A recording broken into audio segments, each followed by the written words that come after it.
الشيطان الرجيم بسم الله الرحمن الرحيم إنما المؤمنون الذين آمنوا إن الذين آمنوا إن المؤمنون الذين آمنوا بالله ورسوله ثم لم يرتابوا وجاهدوا بأموالهم وأنفسهم في سبيل الله أولئك هم الصادقون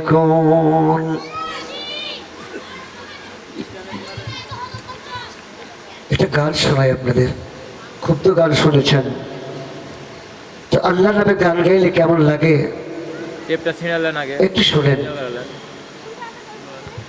তোমার নামে যদি গান গাওয়া হয় গান সুন্দর হয় তোমার নামে যদি গান গাওয়া হয় গান সুন্দর হয় তোমার সৃষ্টি পানে তোমার সৃষ্টি পানে যদি চাওয়া হয় চোখ সুন্দর হয় তোমার নামে যদি গান গাওয়া হয় গান সুন্দর হয়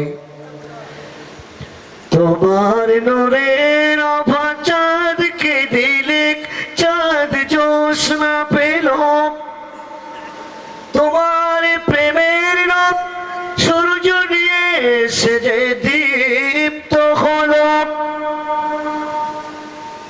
তোমার নূরের আভা চাঁদকে দিলে চাঁদ জোছনা পেল তোমার প্রেমের নাম সূর্য নিয়ে এসে যে দীপ্ত হলো তোমার গন্ধ যদি ফুলে দেওয়া হয় তোমার গন্ধ যদি ফুলে দেওয়া হয় ফুল সুরভিত হয় তোমার নামে যদি গান গাওয়া হয় গান সুন্দর হয় তোমার সৃষ্টি পানে তোমার সৃষ্টি পানে যদি চাওয়া হয় চোখ সুন্দর হয় তোমার নামে যদি গান গাওয়া হয় গান সুন্দর হয় লিল্লাহি তাকবীর আল কোরআনের আলো সংসদে জানো আমার নেতা তোমার নেতা কোরআন ছাড়া অন্য কিছু মানি না মানব না অত্র মাহফিলের আমার পাশে উষ্ট মহতারাম সভাপতি সাহেব আমার অত্যন্ত স্নেহের ভাই পরিচালক সাহেব দেগাউলামায়ে কেরাম ফজলে ইজামাতুল্লাহ আমার বয়োজ্যেষ্ঠ বাবাজিরা সমবয়সী যুবক ভাইরা স্নেহের কচিকাচারা ও পদ্মার অন্তরালে আমার মা ও বোনেরা আমি আপনাদেরকে আমার অন্তঃস্থল থেকে আবারও সালাম জানাচ্ছি আসসালামু আলাইকুম ওয়া রাহমাতুল্লাহি ওয়া বারাকাতুহু সমস্ত প্রশংসা সমস্ত গুণগান সমস্ত তারিফ সেই মহান আল্লাহ তাআলার জন্য যে আল্লাহ তাআলা আমাদের পর্যন্ত না বানিয়ে কুকুর শিয়াল না বানিয়ে একমাত্র আশরাফুল মাখলুকাত করে সৃষ্টির সেবাকে দুনিয়া থেকে প্রেরণ করেছেন যেই মহান আল্লাহ তাআলা আমাদেরকে রাতের ঘুমকে হারাম করে শত ব্যস্ততার মধ্য দিয়েও শত প্রতিকূলতার মধ্য দিয়েও তার কোরআনের কথা শোনার জন্য আশার বসার তৌফিক ইনায়েত করলেন সেই মহান আল্লাহ তাআলার জন্য কোটি কোটি প্রশংসা সকলে চিৎকার করে সমস্বরে এক বুকে বলে উঠুন আলহামদুলিল্লাহ। আরো চিৎকার করে বলুন আলহামদুলিল্লাহ। তারপরে বলে তার পেয়ে বলতে জানি নবী একাই নামদার তাজদারে মদিনাতুল আলিয়ামিনা সরকার তো আলম কুল মাখলুকাত রহমত নবী কলি শেরমানি গোটা বিশ্বের ইজ্জত লিপিত জনতার বিশ্বস্ত বন্ধু বিশ্ব মানবতার মহান শিক্ষক আশরাফুল আম্বিয়া রহমতুল আলামিন জনাবে মুহাম্মদ রাসূলুল্লাহ সকলে বলুন সাল্লাল্লাহু আলাইহি ওয়াসাল্লাম। আমার ভাইরা, দুঃখের বিষয় আমার সময় একবারে অল্প, এত অল্প সময়ে কথা বলা যায় না। আমি আজকে এখানেই দ্বিতীয় বক্তা হিসাবে এসেছি, কিন্তু অন্য জায়গায় গত রাত্রে সোনা মসজিদে ছিলাম, কিন্তু এসেছি এত অল্প লোক আমি এটা ভাবতে পারি নাই। এর আগে তো আমি মাহফিলে এসেছি অনেকদিন আগে, এত ডেকোরেশন ছিল না, এত সুন্দর ব্যবস্থা ছিল না, এত সুন্দর মাইক ছিল না, কি করতে, কিন্তু লোক ভর্তি। এই মাদ্রাসায় আমি এসেছি অনেক দিন আগে, অনেক লোক। কি দুঃখ, আফসোস, মানুষের এত অবনতি ঘটেছে আমি ভাবতে পারি নাই। এখনো যদি বাঁচতে চান কোরআনের সম্মান আর তাড়াতাড়ি এগিয়ে আসুন, কোরআনের সামনে বসুন। কোরআন এমন এক গ্রন্থ যেই গ্রন্থের ভিতরে কোনো ভুল নাই। কোরআন এমন গ্রন্থ যে গ্রন্থ বিশ্বের ভিতরে সব থেকে শ্রেষ্ঠ, সম্মানিত, দামি জিনিস। এর চেয়ে মহামূল্যবান সম্পদ পৃথিবীতে আর কেউ কিছু হতে পারে না। আল্লাহ বলছেন কুল বিফাজিলিল্লাহি ওয়া বিরহমাতিহি ফাবিযালিকা ফালইফরাহু হুয়া খায়রুম মিম্মা ইয়াজমাউন। কুল বিফাজিলিল্লাহি ওয়া বিরহমাতিহি, হে রাসূল আপনি বলুন আল্লাহর অনুগ্রহে, আল্লাহর দয়ায় তোমরা কোরআনের মতো একটা শ্রেষ্ঠ মহামূল্যবান সম্পদ লাভ করতে পেরেছ। যেরকম সুবহানাল্লাহ।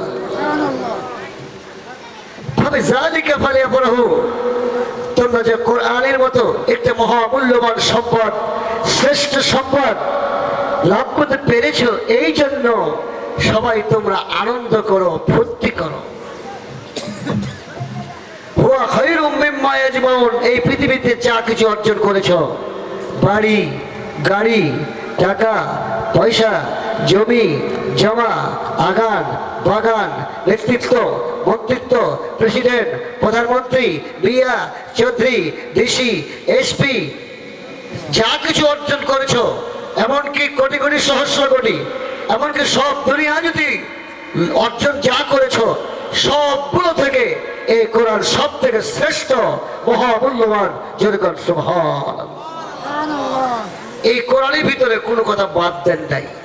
ব্যক্তির পরিবারে, সমাজ রাষ্ট্রে, রান্নাঘর থেকে শুরু করে ভগবান পর্যন্ত, জন্ম থেকে মৃত্যু পর্যন্ত মানুষের জীবনে যা যা দরকার আল্লাহ রাব্বুল আলামিন এই কোরআনের ভিতরে সব খুলে খুলে বর্ণনা করেছেন। যেরকম আলহামদুলিল্লাহ। আল্লাহ রাব্বুল আলামিন বলেন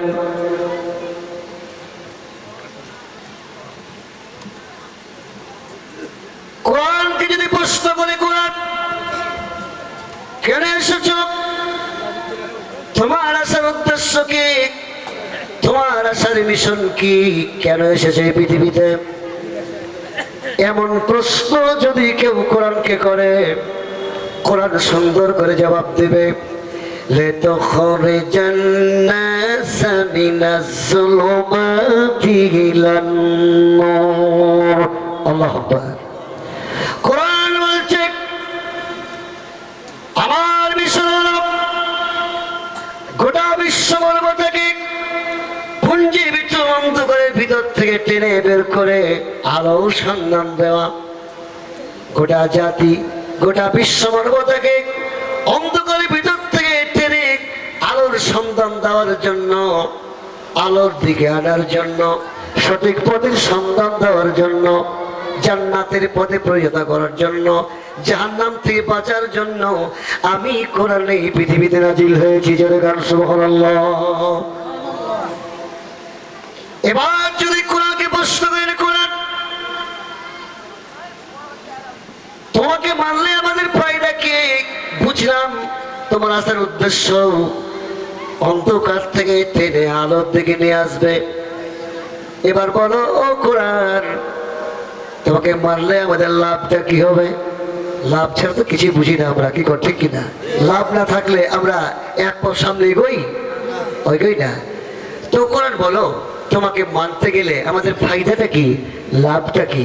এর জবাব কোরআনে আছে, যেরকম আছে। লাভের কথা চিন্তা করুন, বসুন। কোরআন বলছেন ফামান তাবিয়া হুদায়া ফালা খাউফুন আলাইহিম ওয়ালা হুম ইয়াহজানুন। কোরআন বলছে ফামান তাবিয়া হুদায়া, যে ব্যক্তি বাজারা আমি কোরআনকে মানবে, ব্যক্তিতে মানবে, পরিবারে মানবে, সমাজে মানবে, রাষ্ট্রে মানবে, কোর্ট কাছারিতে মানবে, অফিস আদালতে মানবে, আইন আদালতে মানবে, সেই রাষ্ট্রে সেই সমাজের লোকদের কোনো ভয় থাকবে না এবং কোনো চিন্তাও থাকবে না। ভয়টা কিসের? যেই সমাজে, যেই রাষ্ট্রে, যেই দেশে আমি কোরআনের আইন দিয়ে জেনার বিচার হবে, চুরির বিচার হবে, হত্যার বিচার হবে, লুণ্ঠনের বিচার হবে, ছিনতাইয়ের বিচার হবে, ওই সমাজের, ওই রাষ্ট্রে, ওই দেশের জেনার ভয় থাকবে না, চুরির ভয় থাকবে না, হত্যার ভয় থাকবে না, ছিনতাইয়ের ভয় থাকবে না, কোনো কিছুর ভয় থাকবে না। সমস্ত ভয় থেকে এই কোরআন নিরাপত্তা দিয়ে দিবে। জনগণ সুবহানাল্লাহ। বিশ্বাস করেন? বিশ্বাস করেন? কোনো ভয় থাকবে না, নিরাপত্তা দিবে এই কোরআন, এটা বিশ্বাস করেন? কোরআন দেখতে বিচার করেন। এই কোরআন আল্লাহ বলেছে আস-সানিয়াতু আস-সানি, যে জেনাকারিনী আর জেনাকার যারা জেনা করবে, যারা যদি পড়ে যায়, সাক্ষী প্রমাণ যদি পাওয়া যায়, তাহলে ওই জেনাকার আর জেনাকারিনীকে ধরে সবারই সামনে 100 ব্যাট, যত জোরে শক্তি আছে 100 ব্যাট মারো, প্রত্যেককে 100 করে ব্যাট মারো। ব্যাট মারতে মারতে যদি মরেও যাই তাও শিকার, 100 ব্যাট মারো। আমার ভাইরা বলেন তো, এইরকম একটা বিচার যদি সমাজে করা হয়, আর তো কেউ জেনা তো করা দূরের কথা, ভুলেও কোনো নারীর দিকে কেউ তাকাবার সাহস পাবে না, কি ঠিক কিনা? এটা হচ্ছে অবিবাহিত নারী পুরুষ। কিন্তু বিবাহিত নারী পুরুষরা যারা পরকীয়া করে, স্বামী থাকা সত্ত্বেও যারা বড় পুরুষের সাথে জেনা করবে, যেই পুরুষেরা এদের স্ত্রী থাকা সত্ত্বেও অন্য নারীর সাথে জেনা করবে, আল্লাহ রাব্বুল আলামিন তাদের ব্যাপারে বলছেন তাদের বেঁচে থাকার কোনো অধিকার নাই। সমাজের সবার সামনে বক্ষ পর্যন্ত গর্ত করে, বক্ষ পর্যন্ত পুঁতে, চতুর্দিক থেকে পাথর মেরে মেরে ওই জেনাকারী নিগদেরকে দুনিয়া থেকে বিদায় করে দাও। এরকম একটা বিচার যদি করা যায়, আর কোনোদিনই জেনা হবে? জোরে করে হবে? আজকে সমাজে করে আইন চালু আছে নাই? এটা চুরি যদি বিচার করা হয়,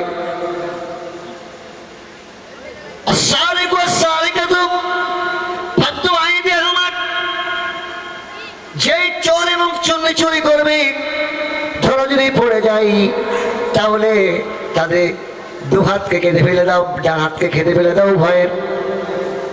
আমার ভাইরা, ধরা যদি পড়ে যায়, আর যদি প্রমাণ হয় পেটের দায়ে চুরি করেছে, তাহলে ওই চোর চুন্নিদের হাত কাটা হবে না, বরং তার খাওয়া পড়া চিকিৎসার বাসস্থানের ওই সরকার গ্যারান্টি দিয়ে দিবে। জনগণ সুবহানাল্লাহ।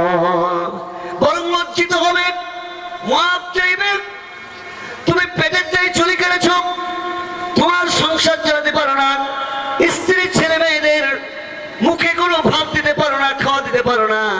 ও ভাই, আমি সরকার, আমি প্রধান, আমি খোঁজ খবর নিয়ে তোমার যে আগে থেকে খাওয়া পড়ার ব্যবস্থা করতে পারি নাই, এই জন্য কিয়ামতের ময়দানে আমার বিরুদ্ধে আল্লাহর দরবারে তুমি কোনো মোকদ্দমা দায়ের করো না। খাওয়া পড়ার ব্যবস্থা করে দিবে, এরপরে যদি কেউ চুরি করে তাহলে বোঝা যাবে যে তার অভ্যাসে পরিণত হয়ে গেছে, তখন তার হাত কাটা আইন তার উপর প্রয়োগ করা হবে। জোরে কর সুবহানাল্লাহ। প্রথম এই হাত কাটার আইন চালু হবে যে সমস্ত বড় বড় চোরগুলো, এমপি, মন্ত্রী, ওই মেম্বার, চেয়ারম্যান, ডিসি, এসপি, একটা কলমের গুদাই যারা জনগণের লক্ষ লক্ষ টাকা হাতিয়ে নেয়, ওই সমস্ত ঘুষখোর চোরদের, ওই মন্ত্রীদের হাত কাটার আইন করার আইন তাদের থেকে শুরু হবে।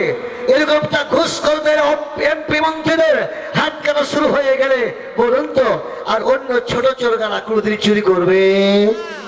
জোরে কাল করবে? করবে না। চিরদিনের জন্য চুরি বন্ধ হয়ে যাবে, চেনা বন্ধ হয়ে যাবে, সমস্ত ভয় থেকে এ কোরআন নিরাপত্তা দিয়ে দিবে। যদি কোরআন দিয়ে সবকিছু বিচার করা হয়, কোরআনকে মানা হয়, কোরআনকে সংসদে পাঠানো হয়, যেরকম ঠিক কিনা? আমার ভাইরা, এবার যদি কেউ কোরআনকে করে, কোরআন বলো, তোমার ভিতরে রাজনীতি আছে নাকি? আমার তো রাজনীতি করা লাগে, আমি তো জঙ্গলের পশু নয়, ব্যানি সোশ্যাল অ্যানিম্যাল, আমি তো সামাজিক জীব, আমি তো মানুষ। আমার নির্বাচন আছে, আমার পৌর নির্বাচন, স্থানীয় নির্বাচন, জাতি নির্বাচন। আমি তো জঙ্গলের পশু নয়, আমার ব্যবসা বাণিজ্য আছে, কলকারখানা আছে। আমার রাজনীতি করা লাগে, অর্থনীতি, সমাজনীতি, যুদ্ধনীতি, বন্ধনীতি, শিক্ষানীতি, দণ্ডনীতি, ধর্মনীতি, এই নীতি মানা আমাকে করা লাগবে। ও কোরআন বলো, তোমাকে মানলে তোমার ভিতরে কি এই সমস্ত নীতিমালাগুলো পাওয়া যাবে? বলো, যদি থাকে তুমি দয়া করে আমাকে বলে দাও। এরকম প্রশ্ন যদি কেউ করে কোরআনকে, এই প্রশ্নগুলোর জবাব কোরআনের ভিতরে আছে কিনা? যেরকম আছে কিনা? আছে। কোরআন বলবে, আলাইকাল কিতাবা তিবিয়ানাল লিকুল্লি শাইইন ওয়া হুদাও ওয়া রাহমাতান ওয়া বুশরা লিল মুসলিমিন। আল্লাহু আকবার। কোরআন বলছে, হে রাসূল, আপনার প্রতি এমন এক কিতাব নাযিল করেছি যে কিতাবের ভিতরে সব রকমের বর্ণনা, তিবিয়ানাল লিকুল্লি শাইইন, সব জিনিসের বর্ণনা রয়েছে। অর্থনৈতিক, সমাজনীতি, রাজনীতিক, শিক্ষানীতি, যুদ্ধনীতি, বন্ধনীতি, যা কথা, যা সবকিছু এই কোরআনের ভিতরে আমি বলে দিয়েছি। এই কোরআন হেদায়েত এবং মুসলমানদের জন্য বন্ধু, আর মুসলমানদের জন্য জান্নাতের সুসংবাদের কথা বলা হয়েছে। যেরকম সুবহানাল্লাহ। কোরআন বলছে, শুধু দুনিয়ার মানুষ, শুধু রাজনীতি নয়, শিক্ষানীতি নয়, যুদ্ধনীতি নয়, বন্ধনীতি নয়, দণ্ডনীতি নয়, ভূনীতি নয়, তোমার জীবন ইহকালে এবং পরকালে যা কিছু দরকার আল্লাহ রাব্বুল আলামিন আমার সিনার ভিতরে সব খুলে খুলে বর্ণনা করেছেন। যেরকম সুবহানাল্লাহ। কমপ্লিট কোরআন, প্রায় এই কোরআন পূর্ণাঙ্গ জীবন ব্যবস্থা। যেরকম সুবহানাল্লাহ। এই কোরআন কি? পূর্ণাঙ্গ জীবন ব্যবস্থা। মানুষের জীবনে এমন কোন বিষয় না যে আমার কোরআনে পাবে না। তোমার প্রয়োজনীয় সব বিষয়গুলো আল্লাহ রাব্বুল আলামিন আমার বুকের ভিতরে দিয়ে দিয়েছেন। যেরকম সুবহানাল্লাহ। তোমার প্রয়োজনীয় যা কিছু, যা দরকার, সব কথা আল্লাহ আমার বুকের ভিতরে দিয়ে দিয়েছেন। যেরকম আলহামদুলিল্লাহ, সব আছে এর ভিতরে, কোনো কথা বাদ দেন নাই। যেরকম সুবহানাল্লাহ। আমার ভাইরা, আসুন আমি আলোচনা করি। আমরা তো সবাই ইমানদার বলে দাবি করি, ইমান ইমান বলে চিৎকার করি, মুসলমান বলে দাবি করি, কিন্তু সত্যিকারের মোমেন কারা? আমি সেই গুণগুলো আজকে আপনাদের সামনে কোরআন দিয়ে আলোচনা করার চেষ্টা করব। সবাই আমার সাথে বলুন, আউযু বিল্লাহি মিনাশ শাইতানির রাজিম। সবাই বলেন না কেন? পড়লে গুনাহ হবে নাকি? ও মায়া, ও ভাইরা, বাবাজিরা, আমার সাথে সবাই মুখ মিলান। যত বলবেন তত মজা লাগবে, যত পড়বেন তত মজা লাগবে, তত প্রত্যেকটা অক্ষরে 10টি করে নেকি পাবেন। জোরে কর ঠিক কিনা? একটি করে অক্ষরেতে 10টি করে নেকি, একটি করে অক্ষরেতে 10টি করে নেকি। চলো মুমিন সবাই মিলে কোরআন পড়া শিখি। কি কর ঠিক কিনা? আমার সাথে বলুন, আউযু বিল্লাহি মিনাশ শাইতানির রাজিম, বিসমিল্লাহির রাহমানির রাহিম। ইন্নামাল মুমিনুনা আল্লাযীনা আমানু বিল্লাহি ওয়া রাসূলিহি সুম্মা লাম ইয়ারতাবু ওয়া জাহাদু বিআমওয়ালিহিম ওয়া আনফুসিহিম ফি সাবিলিল্লাহ উলাইকা হুমুস সাদিকুন। আল্লাহু আকবার। আল্লাহ বলছেন, ইন্নামাল মুমিনুনা, নিশ্চয় প্রকৃত মুমিন তারাই যারা আল্লাহর প্রতি ঈমান রাখে, রাসূলের প্রতি ঈমান রাখে, আল্লাহকে বিশ্বাস করে, রাসূলকে বিশ্বাস করে। সুম্মা লাম ইয়ারতাবু, আল্লাহ ও রাসূলকে বিশ্বাস করার পর, আল্লাহ ও রাসূলের প্রতি ঈমান আনার পর মনের ভিতরে কোনো সন্দেহ পোষণ করে না, সন্দেহের ভিতরে নিপতিত হয় না, সন্দেহের দোলায় দোল খায় না। ওয়াজাহাদু বিআমওয়ালিহিম ওয়া আনফুসিহিম ফি সাবিলিল্লাহ, এবং আল্লাহর রাস্তায় জান এবং মাল দিয়ে, টাকা দিয়ে, পয়সা দিয়ে, অর্থ দিয়ে, জীবন দিয়ে আল্লাহর দ্বীন প্রতিষ্ঠার জন্য, কোরআনের রাজকে কায়েমের জন্য ওরা জানমাল দিয়ে আল্লাহ রাস্তায় জিহাদ করে, চেষ্টা করে। এই গুণগুলো যার ভিতরে পাওয়া যাবে, উলাইকা হুমুস সাদিকুন, আল্লাহ তাদের ব্যাপারে বলছে এরাই ঈমানের দাবিতে সত্যবাদী, এরাই প্রকৃত ঈমানদার। জোরে বলুন সুবহানাল্লাহ। তাহলে কাজ করা লাগবে, আল্লাহ এবং রাসূলের প্রতি ঈমান খাঁটিভাবে আনতে হবে, আর মনের ভিতরে কোনো সন্দেহ পোষণ করা যাবে না।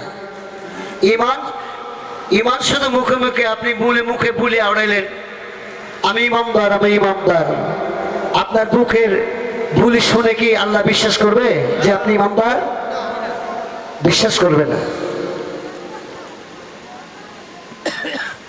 আল্লাহ রাব্বুল আলামিন বলেন, আহাসিবান নাসু আইয়ুতরাকু আইয়াকুলু আমান্না ওয়া হুম লা ইফতানুন।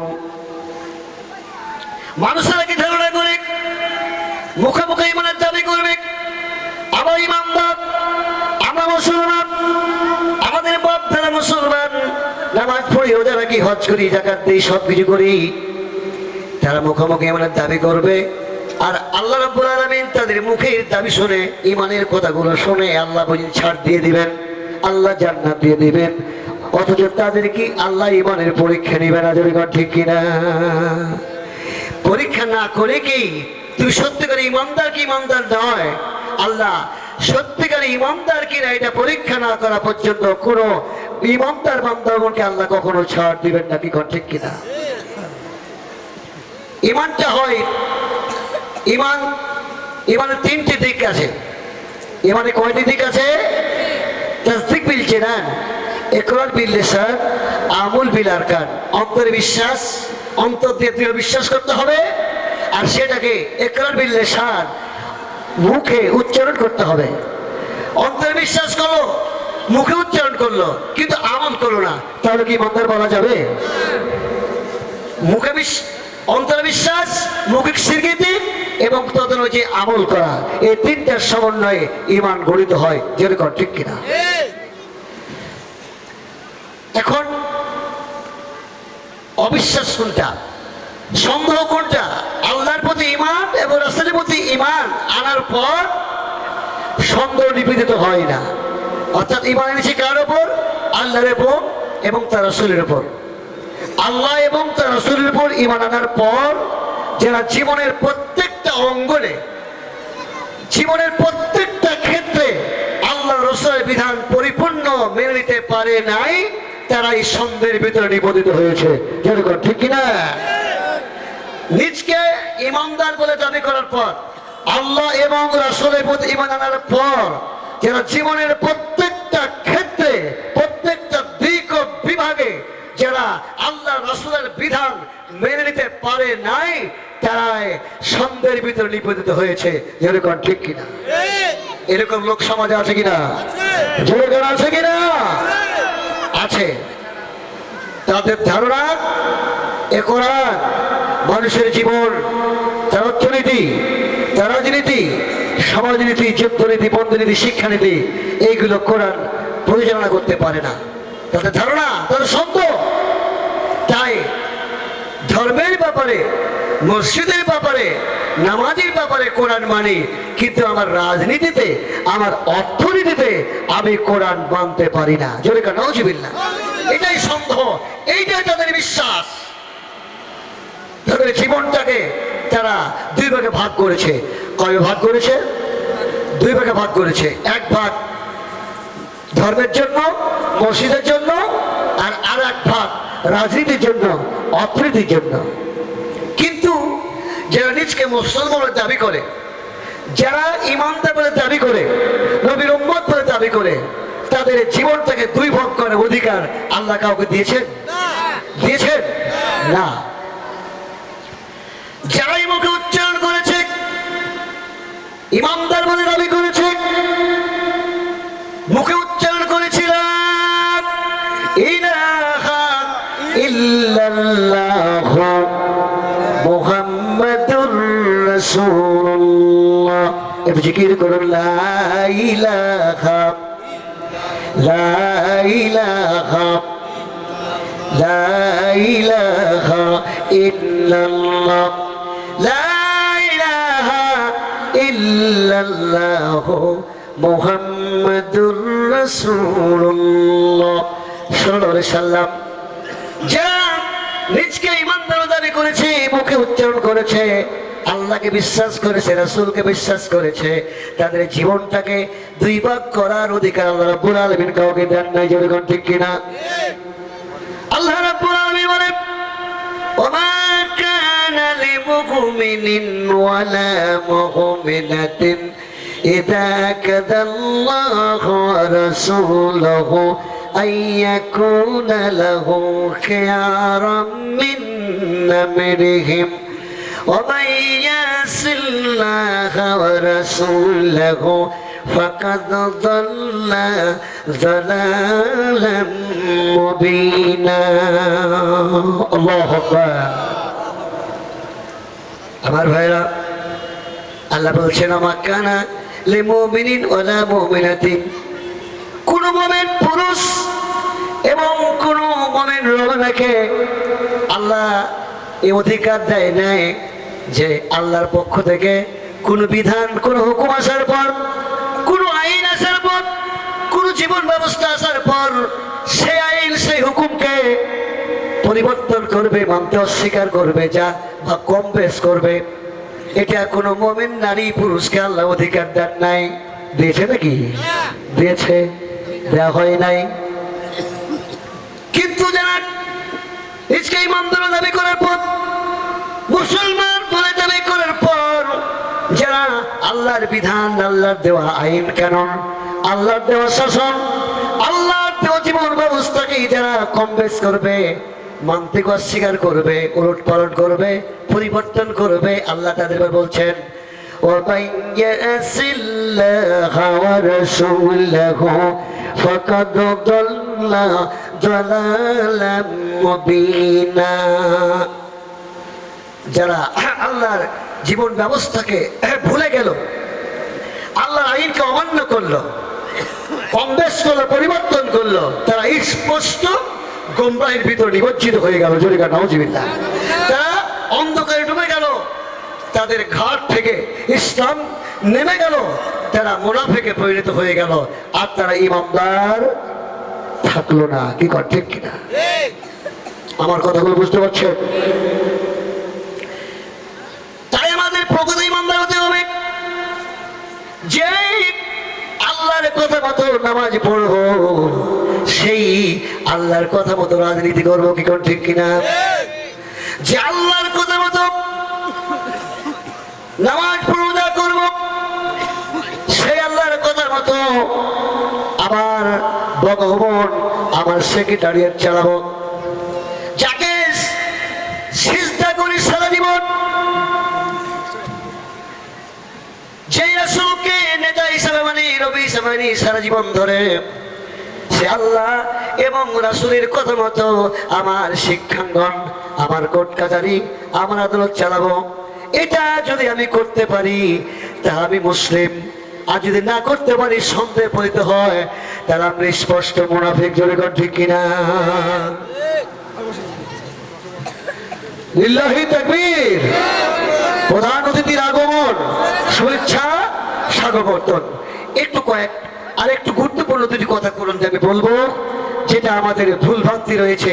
প্রকৃত মোমেন হতে গেলে আমাদের কোনটা কোনটা দরকার আর কোনটা কোনটা পৌঁছানো দরকার, আমি গুরুত্বপূর্ণ শিক্ষণীয় কিছু কথা কয়েকটা রাখার চেষ্টা করছি। দুঃখের বিষয় আমাদের সময় খুব কম দেওয়া হয়েছে।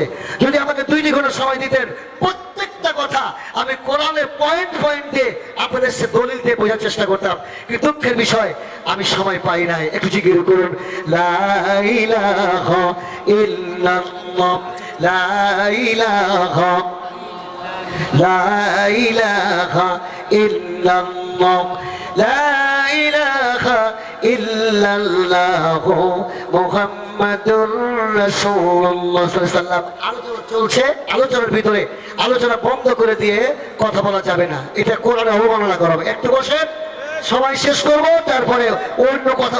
কোরআনের চেয়ে অতিথিদের দাম হতে বেশি হতে পারে না, কোন আলেমের দাম হতে পারে না, কোরআনের সব থেকে বেশি। যেটা ঠিক কিনা? এই ভুল ভ্রান্তি আপনারা কোনদিনই করবেন না। তাই আমাদের প্রকৃত মুসলমান হতে হবে, মুমিন হতে হবে। যেরকম ঠিক কিনা? আল্লাহ বলছেন, শিখাচ্ছেন, দেখেন, কুল বলুন, ইন্না সালাতি ওয়া নুসুকি ওয়া মাহইয়ায়া ওয়া মামাতি লিল্লাহি রাব্বিল আলামিন। কি কথা ভালো লাগছে? আমার সাথে বলুন, জানেন আপনারা? বলুন তো যারা জানেন। ইন্না সালাতি ওয়া নুসুকি ওয়া মাহইয়ায়া ওয়া মামাতি লিল্লাহি রাব্বিল আলামিন। বলুন, আমার নামাজ, আমার কুরবানি, আমার সর্বপ্রকার ইবাদত, আমার হায়াত, আমার মওত, আমার মরা, আমার বাঁচা, আমার জীবন, আমার মরণ কার জন্য? জোরে কান, কার জন্য? লিল্লাহি রাব্বিল আলামিন। সে আল্লাহর জন্য যিনি তামাম জাহানের পাল্লেওয়ালা। জোরে কান সুবহানাল্লাহ। আমাদের নামাজ, আমাদের টাকা পয়সা, আমাদের লেখনী কবিতা, আমাদের ইলেকশন, আমাদের ভোট, আমাদের রাজনীতি, আমাদের শিক্ষানীতি, আমাদের ইতিহাস, আমাদের বক্তৃতা সব কার জন্য হতে হবে? জোরে কার জন্য হতে হবে? অন্য কারোর জন্য হওয়া যাবে না। আমার ভাইরা একটু খেয়াল করুন, যখন আমাদের মাঝে কেউ মারা যায়, মরার সময়, কবর রাখার সময় বলা হয় বিসমিল্লাহি ওয়া আলা মিল্লাতি রাসূলিল্লাহ, আল্লাহর নামে রাসূলের দলে শুয়ে দিয়ে গেলাম। এখন বলুন তো, যে লোকটি মারা গেল, হয়তো এই লোকটি যৌবনকালে যখন বিশ্ববিদ্যালয়ের ছাত্র ছিল, কলেজের ছাত্র ছিল, রক্ত যখন গরম ছিল, যুবক ছিল, তখন যত কিছু মিছিল করেছে, মিটিং করেছে, সব করেছে ধর্মের পক্ষতাবাদের পক্ষে। যেরকম ঠিক কিনা? সমাজতন্ত্রের পক্ষে, পুঁজিবাদের পক্ষে করেছে। তার ইলেকশন, তার ভোট, তার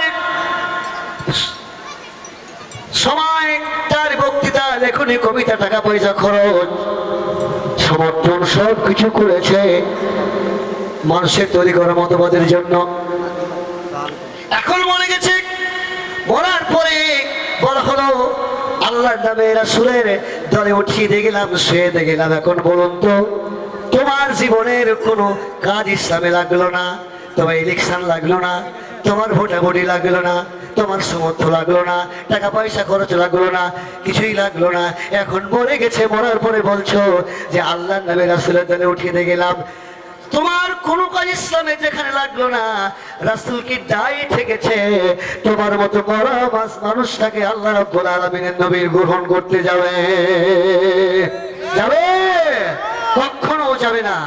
তাই আমাদের ভিতরে সন্দেহ আছে, এই সন্দেহটাকে দূরীভূত না করলে, এই সন্দেহটাকে, এই শক্তিটাকে আমাদের অন্তর থেকে মুছে না ফেলা পর্যন্ত আমরা যতই তাফসীর করি না কেন, যতই তাফসীর শুনি না কেন, যতই নামাজ পড়ি না কেন, আর যতই 14 বার 100 বার 101 কোটি বার হজ করি না কেন, চিন্তা করতে করতে মাথায় ঘরটা ফেলে দিই না কেন, আমরা ইমানদার হতে পারবো না। যদি ঠিক কিনা? আল্লাহ প্রথমে বলেছে ওই জিনিসটাকে হটাও, ইমান পরে আনো। ইমান আনতে আল্লাহকে বলেনি, কি ঠিক কিনা? আমি বলছি না, কোরআন বলছে। কে বলছে? কোরআন বলছে। আল্লাহ বলছেন, فمن يكفر بالطاغوت ويؤمن بالله فقد استمسك بالعروة الوثقى لا انفصام لها الله سميع عليم। আল্লাহু আকবার। আমার ভাইরা, আল্লাহ বলছেন ফামান ইয়াকফুর বিত্তাগুত, তোমার ভিতরে তাগুত শক্তিটাকে হটাও, সন্দেহটাকে হটাও।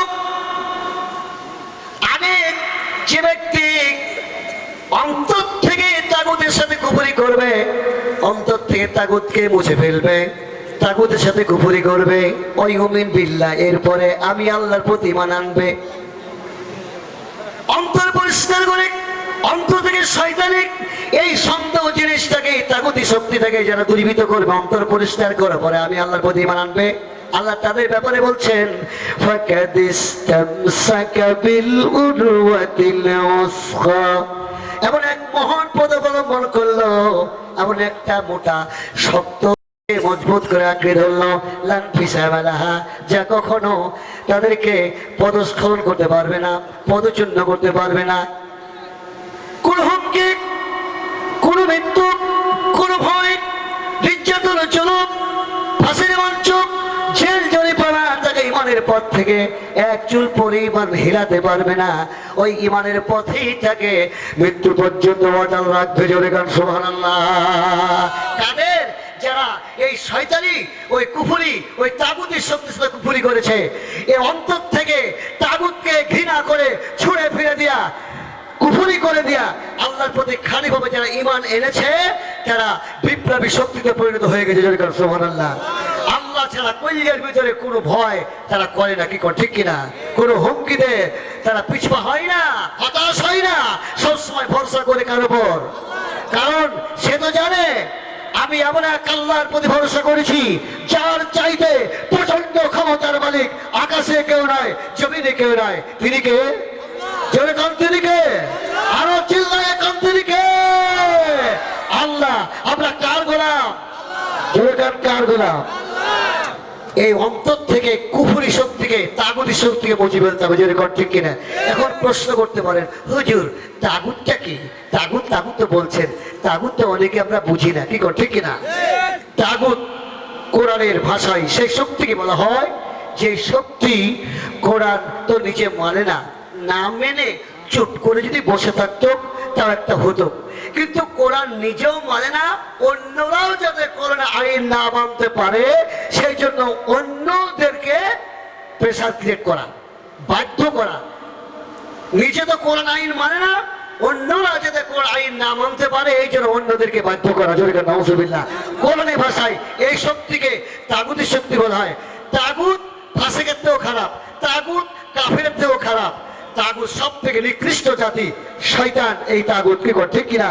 যুগ যুগ ধরে এই তাগুতের শক্তি জনগণের উপরে প্রেসার চালাচ্ছে, জোর জবরদস্তি খাটিয়েছে, কি ঠিক কিনা? ফেরাউন, সাদ্দাত, নমরুদ, আজকে বর্তমানে তাগুতি শক্তি কায়েম রয়েছে।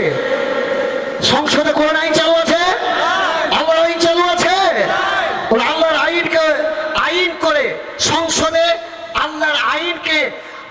অমান্য করা আইন তৈরি করছে যাতে করে কোন আইন চালু না হয়। কোরআনকে ওরা সহ্য করতে পারে না, ইসলামকে সহ্য করতে পারে না। নজরুল ভবন, নজরুল ইসলাম ভবন ছিল, ইসলাম সহ্য করতে পারে না বলে ইসলামটা কেড়ে দিয়ে শুধু নজরুল ভবন লেগেছে। যেরকম নজরুল্লাহ, ইসলাম তাদের কলজায় জানা পোড়া সৃষ্টি হয়ে যায়। যেরকম ঠিক কিনা? এটা কোন কথা? 10 মিনিট নাই, খুব 10:10টার কথা বলেন, এখন হঠাৎ করে 9:45। এটা অমান্য করা হলো না? অবজ্ঞা করা হলো না? আলোচনা কি খারাপ চলছে? আমি একজন সিনিয়র বক্তা, আজকে এখানে আপনার প্রধান দ্বিতীয় বক্তা এসেছি। আলোচনা আপনাদের কোরআন ছাড়া কি একটা কথা বলেছি? আমাকে 10 মিনিট সময় আপত্তি নাই, কিন্তু একজন চাঁপাইনবাবগঞ্জ থেকে এসে একজন শিক্ষককে, একজন সিনিয়র বক্তাকে এনে এরকম অবজ্ঞা করা ঠিক হয় না। সময়ের ভিতরে শেষ করতে হবে, বরং আলোচনা শেষ করতে 1 মিনিট লাগতে পারে, 5 মিনিট চলে যেতে পারে, এটা ঠিক। কিন্তু আগে শেষ করতে বলা এটা বড় অন্যায়। যেরকম ঠিক কিনা?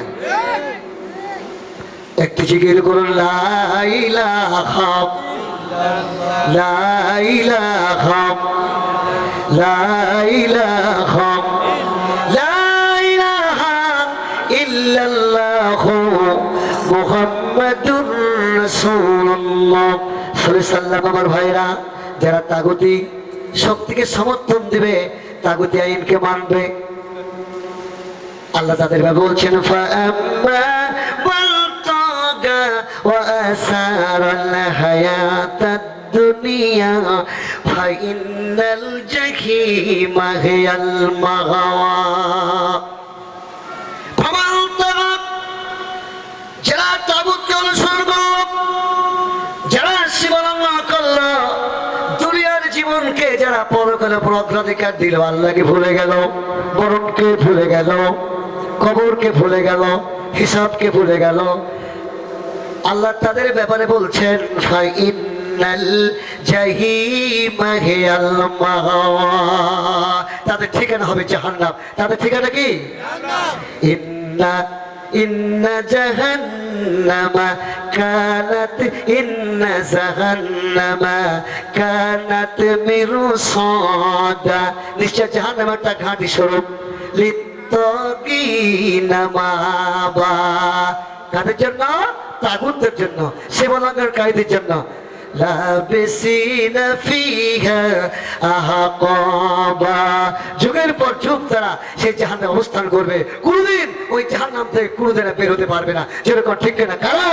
যারা তাগুতি সমর্থন দিয়েছে, একদিকে নামাজ পড়ছে, রোজা রাখছে, সবকিছু করছে, তাহাজ্জুদ পড়ছে, হজ করছে, সব করছে, অন্যদিকে আল্লাহর আইন না মেনে তাগুতির আইন মানতে চায়, তাদের পরে আল্লাহ বলছেন, আলাম তারা ইলাল্লাযীনা ইয়াজহুমুনা আন্নাহুম আমানু বিমা উনজিলা ইলাইকা ওয়া মা উনজিলা মিন ক্বাবলিক ইউরিদুনা ইয়াতাহাকামু ইলা তাগুত ওয়া কাদ উমিরু আইয়াকুফুরু বিহি ওয়া ইউরিদুশ শাইতানা আইয়ুযিল্লুহুম যালালাম বাগীদা। আল্লাহু আকবার। সবাই কিন্তু প্রধান বক্তা থেকে চেয়ে আছে। আরে অনেক প্রধান বক্তা দেখেছি ইউটিউব ছাড়া কথা বলতে পারে না, দেখে নিয়ে কথা বলছে।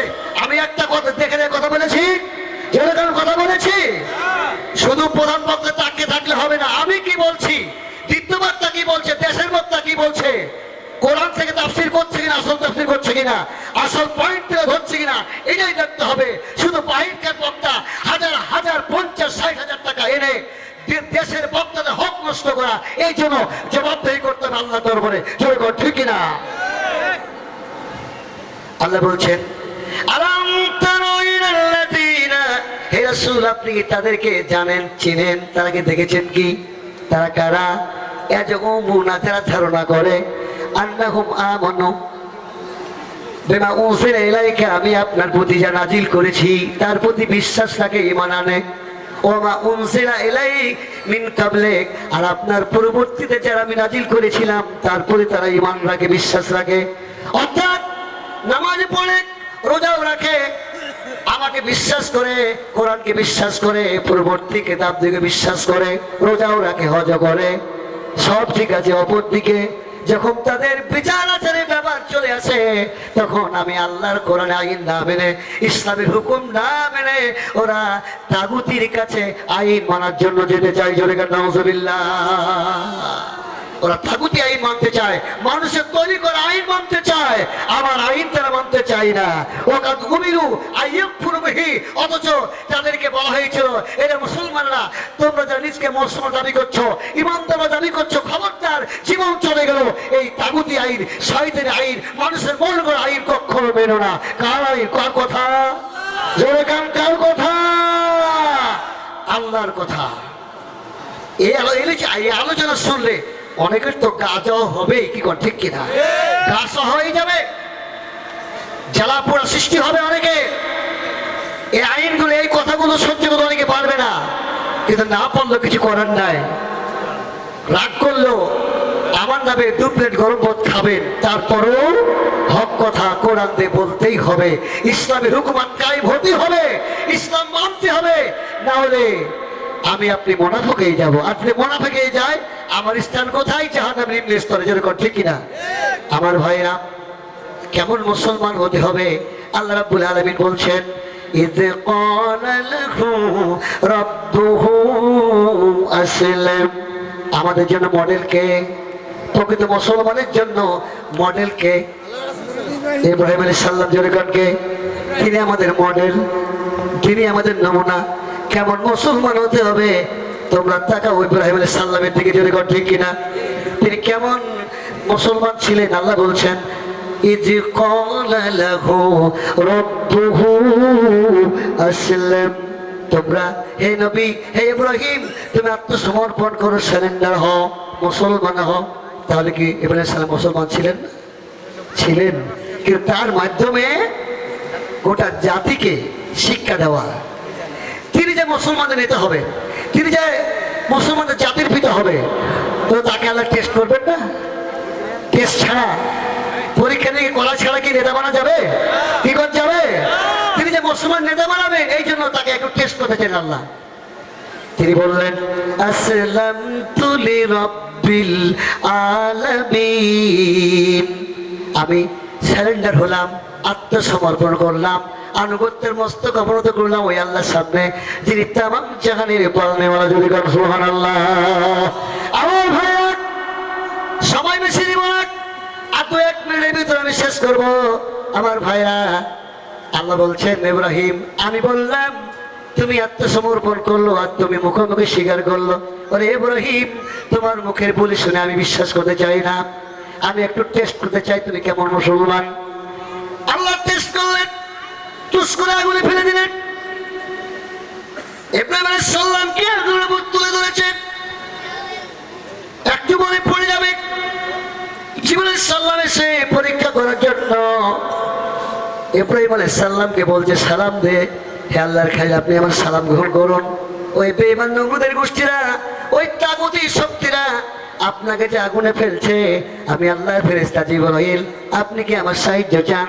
যদি সাহায্য চান, আমি যদি সাহায্য করি, তাহলে ওরা আপনাকে আগুনে পুড়াতে পারবে না। সাহায্য চান আগে। কি জবাব দিয়েছিলেন? সাহায্য কি চেয়েছিলেন? বলুন, সাহায্য চেয়েছিলেন না? সাহায্য চাই নাই। তিনি বললেন, জিবরাইল ভাই, তুমি কেন বিরক্ত করতে আসছো? আমার এবং আল্লাহর মাঝখানে কেন তুমি আসতেছো? আল্লাহ আমার পরীক্ষা নিচ্ছেন, আমার পরীক্ষার ভিতর তুমি বেকার সৃষ্টি করো না। ভাই জিবরাইল, তোমার কোনো সাহায্য চাইবো? কারণ এমন অন্ধ খোদার আমি ইবাদত করি না, যেই খোদা তার নিজেরই চোখকে তার গোলামের দুর্দশ দাগ দেখে না। ও জিবরাইল ভাই, আমি যদি আগুনে পুড়ে যায়, তিলে তিলে শেষ হয়ে যায়, কয়লা হয়ে যায় পড়ে পড়ে, আর আমার আল্লাহ যদি আমার প্রতি রাজি খুশি হয়ে থাকেন, এমন আল্লাহকে রাজি খুশি করার জন্য আমি ইব্রাহিম 1 বার নয়, 2 বার নয়, 1000 বার আগুনে পড়তে রাজি আছি। সুবহানাল্লাহ। আমার ভাইরা, পরীক্ষা পাস করলেন না ফেল করলেন? যেরকম পাস করলেন না ফেল করলেন? আল্লাহ রাব্বুল আলামিন, আমি ইতিহাস বলবো না, সবারই জানা আছে, যখন পরীক্ষায় পাস করলেন, আল্লাহ তাকে বাঁচার দায়িত্ব নিলেন। ইয়া নারু কুনি, তাড়াতাড়ি আগুনকে নোটিস করলেন, হে আগুন বারদাও ওয়া সালামান আলা ইব্রাহিম, আগুন তুমি ইব্রাহিমের জন্য শান্তিদায়ক শীতল হয়ে যা। আগুন কার কথা শুনেছিল? জোরে গান, কার কথা? কেন নমরুদ যে জ্বালানো, আগুন কার সৃষ্টি? আল্লাহর সৃষ্টি। শুধু আগুন নয়, শুধু পরে নয়, পৃথিবীর প্রত্যেকটা সৃষ্ট জীব আল্লাহর হুকুম মানে। কি কর, ঠিক কিনা? আল্লাহ কোনে বলছেন, আফা গায়রা দীনিল্লাহি ইয়াবগুন وله أسلم من في السماوات والأرض طوعا وكرها। এই দুনিয়ার মানুষ, তোমরা কি আমার আইন কেন বাদ দিয়া মানুষের তৈরি করা তাগুতি আইন মানতে চাও নাকি? শয়তানি আইন মানতে চাও নাকি? অথচ দুনিয়ার ভিতরে যত মাখলুক আছে, পাখি বলো আর আগুন বলো আর মাছ বলো আর জঙ্গলের পশু পাখি বলো, যত পশু পাখি যত মাখলুক আছে, স্বেচ্ছায় অনিচ্ছায়, সকাল দুঃখে দুঃখে, সকাল সন্ধ্যায় সুখে দুঃখে ওরা তাদের আনুগত্যের মস্তক আমার আইনের সামনে আমানত করে দিয়েছে। জোরে গান সুবহানাল্লাহ। সূর্য আইন মানে কার? চন্দ্র আইন মানে কার? বলেন না কেন? মুখ উচ্চারণ করতে আপনাদের খুব কষ্ট লাগছে নাকি? ও ঢাকার প্রধান বক্তা নয় তো, এবং কেমন জেল বেল করছে নাকি? ভালো লাগে না, পাইনসা লাগছে নাকি? জবাব দিবেন না? সূর্য আইন মানে কার? চন্দ্র আইন মানে কার?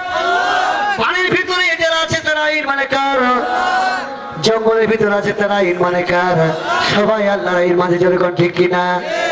আল্লাহ বলছেন, লাসসামসু ইয়ানবাগি লাহা আন তুদরিকাল কমারা ওয়ালাল লাইলু সাবিকুন নাহারা ওয়া কুল্লুন ফি ফালাকিন ইয়াসবাহুন। প্রবল জ্ঞানী হইবে যাহারা, আপন মনেতে বুঝিবে তাহারা। এই আয়াতটার অর্থ পদ্য আকারে কবি নজরুল বলেছেন, আলহামদুলিল্লাহ। শুনেন, ভালো করে শুনেন। প্রবল জ্ঞানী হইবে যাহারা, আপন মনেতে বুঝিবে তাহারা। রাত্রি পারে না আগে যাইবার, দিনের স্থান করে অধিকার। সূর্য পারে না চন্দ্রকে ধরিতে, চন্দ্র পারে না সূর্যকে ধরিতে। যার যার স্থান বহল রাখিয়া ভ্রমণ করিছে আল্লাহকে ধরিয়া। সুবহানাল্লাহ। সূর্য শক্তিশালী বলে, সূর্যের ক্ষমতা বেশি বলে দুর্বল চন্দ্রকে গ্রেপ্তার করতে পারে না, তার স্থান দখল করতে পারে না। রাত্রি দিনকে দখল করতে পারে না, দিন রাত্রিকে দখল করতে পারে না। নেপচুন, শনি, শুক্র, বুধ সমস্ত গ্রহগুলো তাদের প্রদক্ষিণ করার জন্য আলাদা আলাদা আল্লাহ তাদের স্থান দেখেছেন, ঘোরার জায়গা দেখেছেন, নিজের জায়গায় ঘুরতেছেন, ঘুরছেই কিয়ামত পর্যন্ত ঘুরবে। শুক্র ঘুরে, নেপচুন ঘুরে, বুধ ঘুরে, শনি ঘুরে, মঙ্গল ঘুরে, সূর্য ঘুরে, চন্দ্র ঘুরে, পৃথিবী ঘুরে। আমরাও কেন বসে থাকি? আমরাও পৃথিবীর সাথে সাথে বন করে ঘুরছি, কিন্তু আমরা বুঝতে পারি না। যদি ঠিক কিনা? কারো কমে না, কারো কমে না।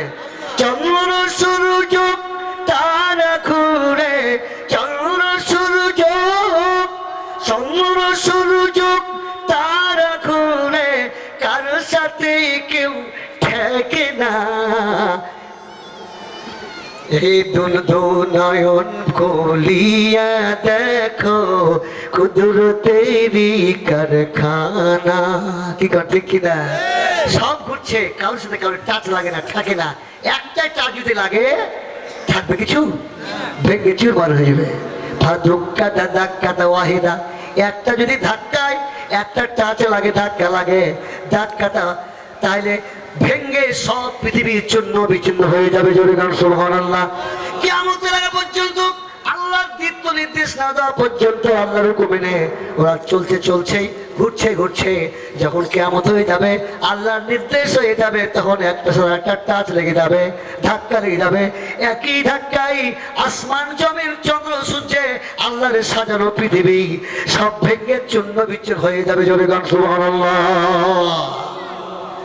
তাই কোরআন শুনতে এসেছেন, কোরআন মধুর বাণী, কোরআন বেশি তেলাওয়াত করবেন, কোরআনকে মানবেন, এটা আমার আপনাদের উপর দাবি। কোরআন মধুর বাণী আমি যখনই শুনি আমার মন ভরে যায়। শোনো মুমিন মুসলমান, পড়ে দেখো না কোরআন, কত শান্তি পাওয়া যায়। কোরআন মধুর বাণী, কি কথা কিনা? প্রতিটি হরফে প্রতিটি হরফে দশ দশ নেকি আছে, আমলে হয় বোঝায়। পাপের খাতা থেকে পাপ যায় তোমার হেঁটে, নেকিতে হয় বোঝায়। এমন বরকতময় মিলে সবারই দেওয়ায়, এমন বরকতময় মিলে সবারই দেওয়ায়। শোনো মুমিন মুসলমান, পড়ে দেখো না কোরআন, কত শান্তি পাওয়া যায়। শোনো মুমিন মুসলমান, পড়ে দেখো না কোরআন, কত শান্তি পাওয়া যায়। কোরআন মধুর বাণী। আসুন, আপনার খারাপ লাগছে শুনতে নাকি? আমি কয়েকটি কথা সঠিকভাবে বলার কারণে হয়তো আপনার মনে কষ্ট পেয়েছেন। আমি জোরহাত করে বলছি, আমার কথায় কষ্ট নেবেন না। যেভাবে বলার ওইভাবে চলার চেষ্টা করবেন, কোরআনের সম্মান দেবেন, কি ঠিক কিনা? আর যাকে যে সময় দিবেন তার সময়ের আগে চিট দেওয়াটা, এটা সামান্য জঘন্যত অপরাধ। তাকে কষ্ট হয়, অবমাননাকর হয়, অবজ্ঞাকর হয়। এটা জীবনে কোনদিন কোনো বক্তার সাথে, আলেমের সাথে এরকম করবেন না। মনে থাকবে আপনাদের। এরপরে যদি আপনাকে যদি কষ্ট পেয়ে যদি রাগ করে না ডাকেন, আমার আপত্তি নাই। অনেকদিন আগে এসেছি, ডাকেননি। আল্লাহকে আমার রুচি বন্ধ করে দিয়েছে, সম্মানকে নষ্ট করে দিয়েছে? না, আমি হক কথা বলে বললাম, হক কথা বলতে হবে। হক যদি না বলে চুপ করে থাকে, সে বোবা শয়তান। কি শয়তান? বোবা শয়তান। আসুন, আমি মাপ চেয়ে নিচ্ছি। আর যে আলোচনাগুলো করলাম, এই আলোচনার পর আমাদের সবাইকে আমল করার তৌফিক দান করুন, আল্লাহুম্মা আমিন। এই বলে আমি শেষ করছি। আসসালামু আলাইকুম ওয়া রাহমাতুল্লাহি ওয়া বারাকাতুহু।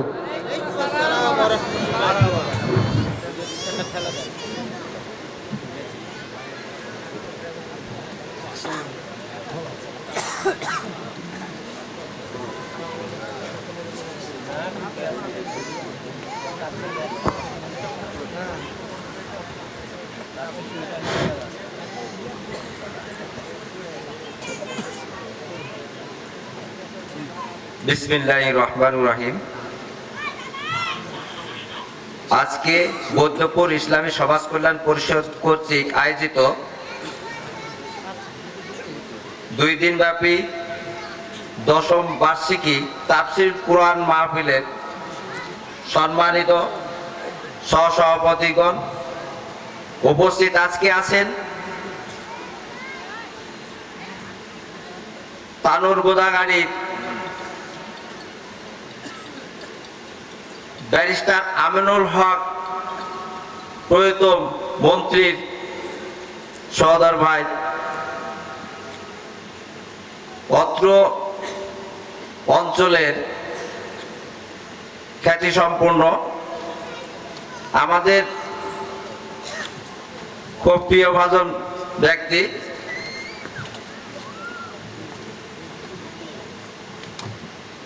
মেজর জেনারেল অবসরপ্রাপ্ত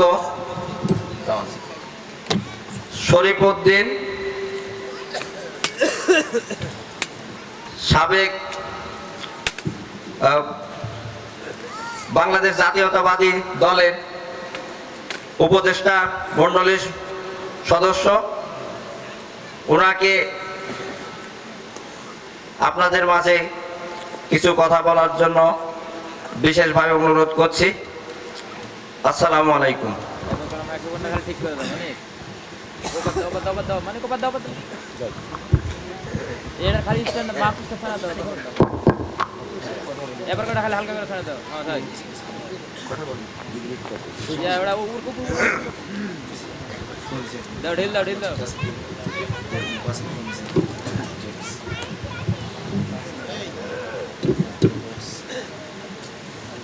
আছে আছে আছে আছে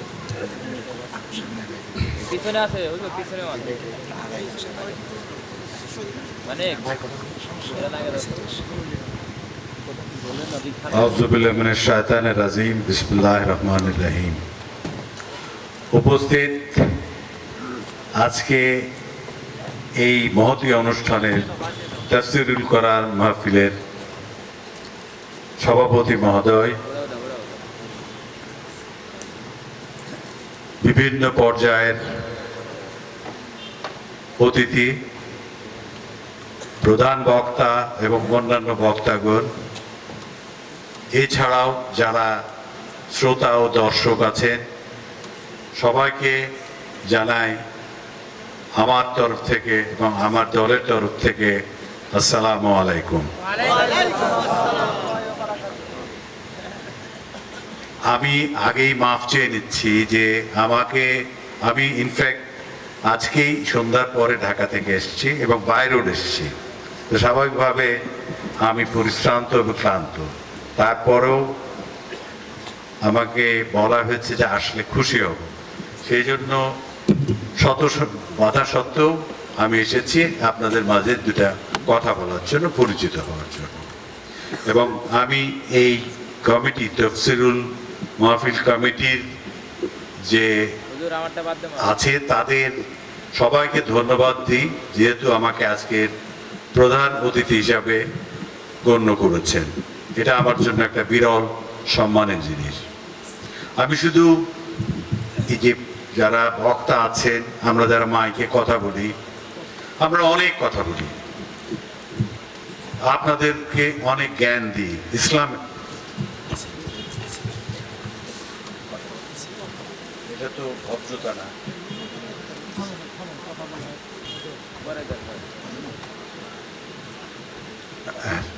সরি, কিছু মনে করবেন না যে আমি 38 বছর সেনাবাহিনীতে চাকরি করেছি। হ্যাঁ, একটা ডিসিপ্লিনের ভিতর থাকি, তো স্বাভাবিকভাবে ইনডিসিপ্লিন কোনো কাজ দেখলে, মানে কোনো কথাবার্তা বললে সেটা আমার খুব খারাপ লাগে এবং এটা আমার চরিত্রগত দোষ, আমার হয়তো ট্রেনিং এর দোষ।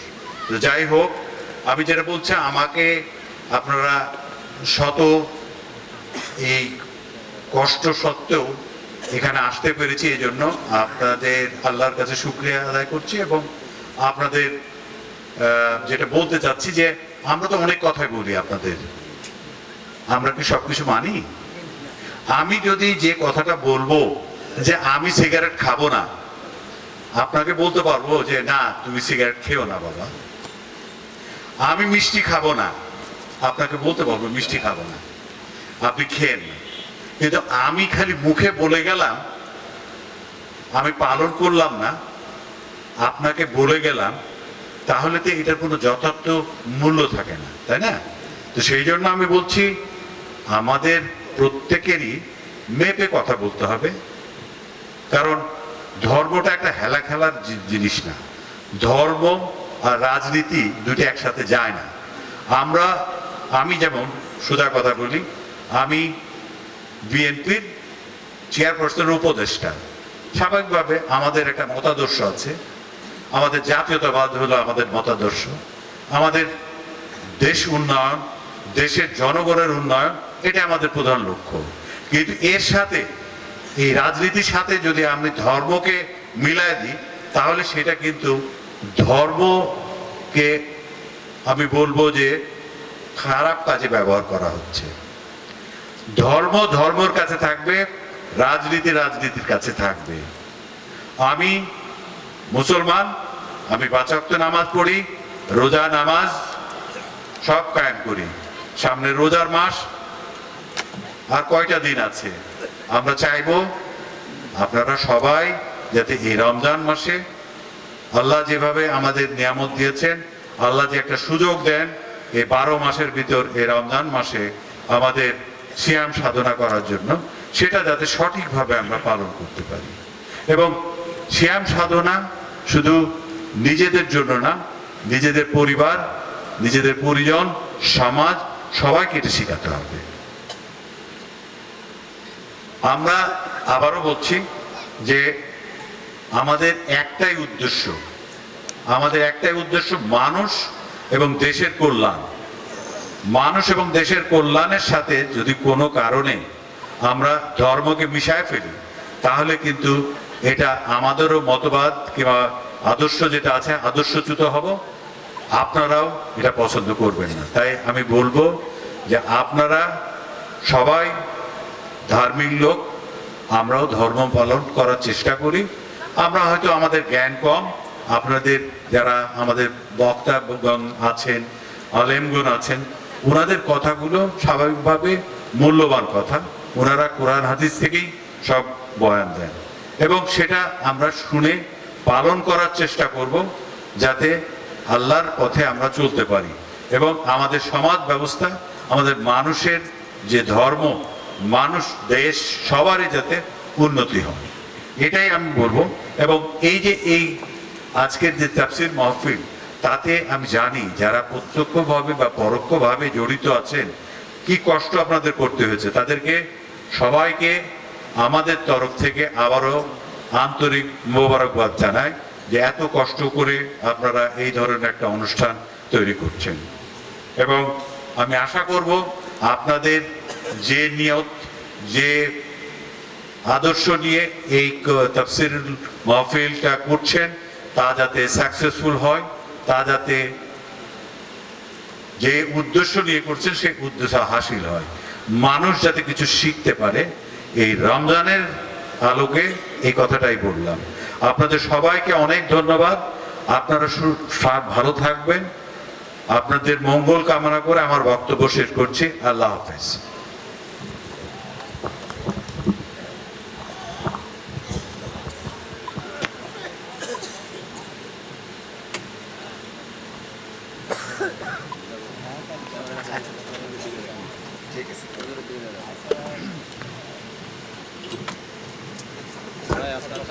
ধন্যবাদ মাননীয় প্রধান অতিথিকে।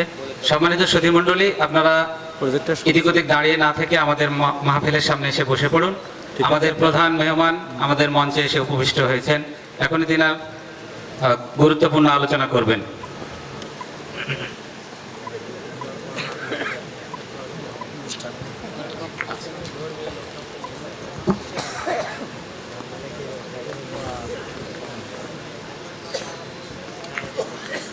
সম্মানিত সুধীমণ্ডলী, আমাদের বৈদ্যপুর ইসলামী সমাজ কল্যাণ পরিষদ কর্তৃক আয়োজিত 2 দিনব্যাপী তাফসীরুল কোরআন মাহফিলের আজকের প্রথম রজনীর প্রধান মেহমান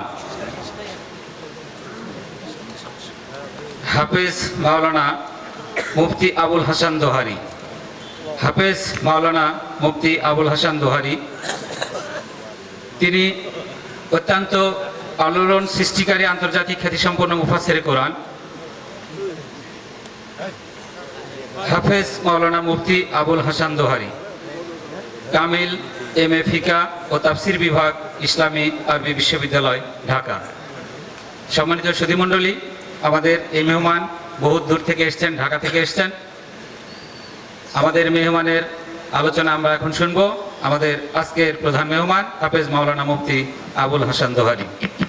হুজুরকে তার বয়ান পেশ করার জন্য সবিনয় অনুরোধ জানাচ্ছি।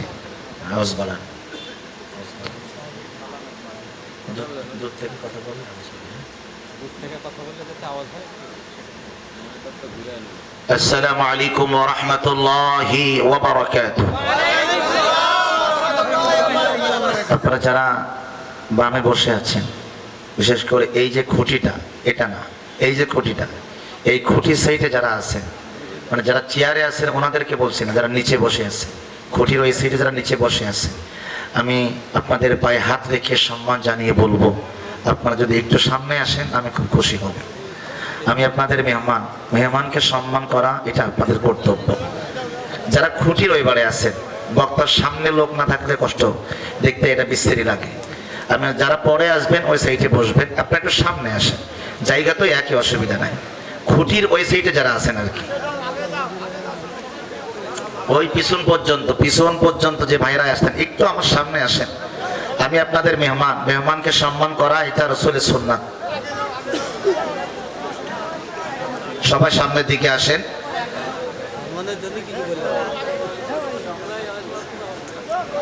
إن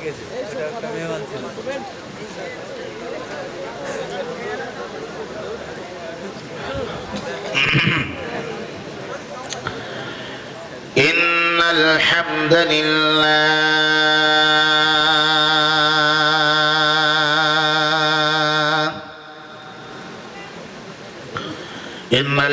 لله الأكرم الذي خلق الإنسان وكرمه وعلمه من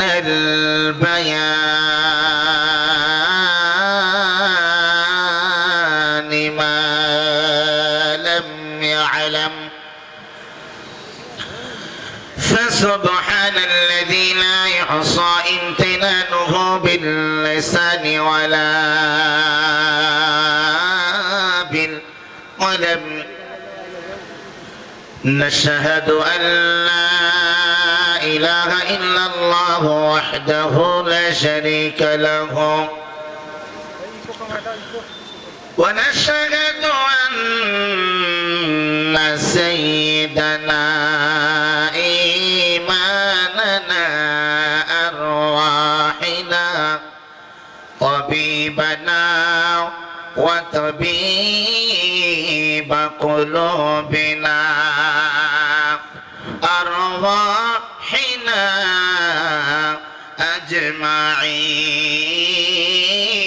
أجمعين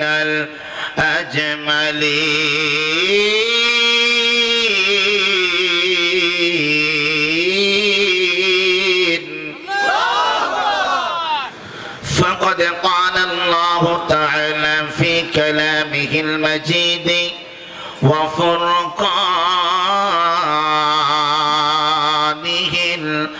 الحميد জবান ছেড়ে সকলে আমার সাথে পড়ুন আউযু বিল্লাহি মিনাশ শাইতানির রাজীম বিসমিল্লাহির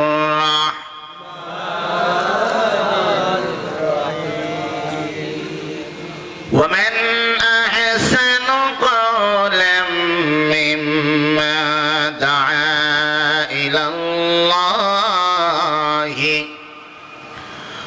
وعمل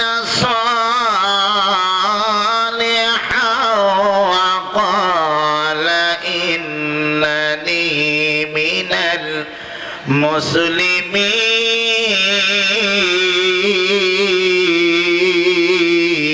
المسلمين وقال أيضا إنا نحن نزلنا الذكر وإنا له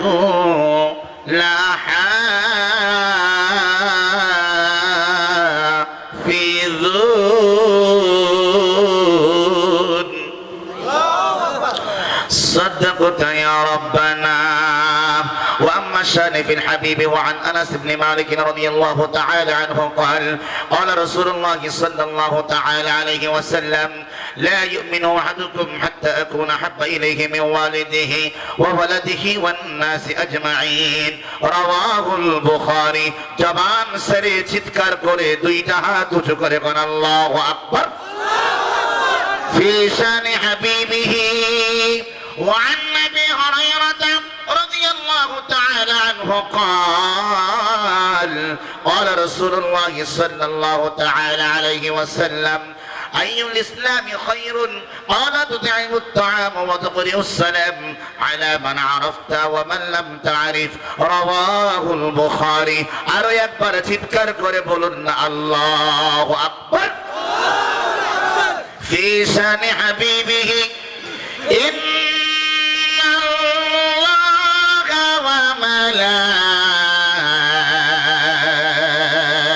وملائكته يصلون على النبي يا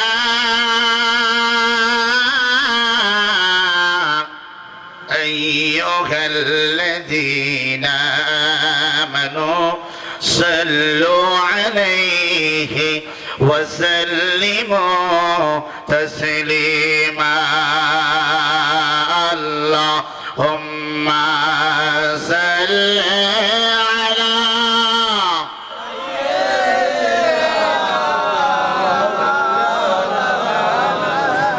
وعلى آل سيدنا مولانا محمد সাইদ ভাইয়ের মা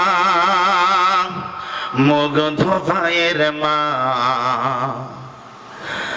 এসিন ভাইয়ের মা আসিফ ভাইয়ের মা